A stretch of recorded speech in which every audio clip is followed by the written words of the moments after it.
Axel de Tarlet, on va traverser la Manche avec la fameuse facture du Brexit qui est là.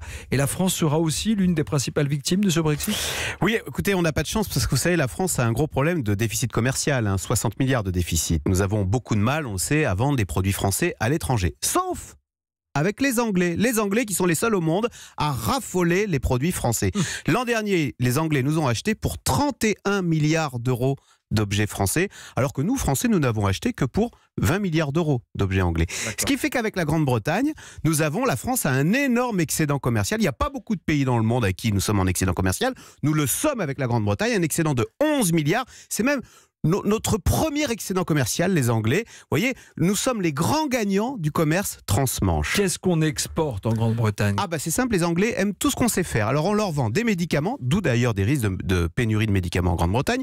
On leur vend du vin, du champagne, des produits de luxe, des pièces détachées dans l'automobile, dans l'aéronautique bien sûr. On leur vend de l'électricité. On leur a même vendu notre centrale qui ne marche pas, là, l'EPR. Ils sont en train de la construire à Hinkley Point. Et puis on leur vend une multitude de produits. Les échanges sont très fluides. Sauf que naturellement, ce commerce très fluide va se gripper avec le Brexit. Ça veut dire quoi le Brexit? Ça veut dire rétablissement des contrôles aux frontières, ça veut dire des douanes, ça veut dire des taxes.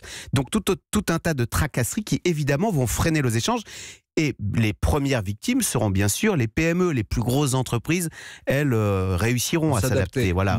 Et effectivement, vous le disiez, on en ressent déjà les effets de ce Brexit, alors qu'il n'a pas commencé, puisque selon une étude de l'Air Hermès, depuis le vote du Brexit, c'était en juin 2016, nos entreprises auraient déjà perdu 6 milliards d'euros à l'export de ventes non réalisées. Pourquoi? D'une part parce que la livre sterling a baissé, ce qui fait que les produits français sont plus chers, trop chers pour les Anglais.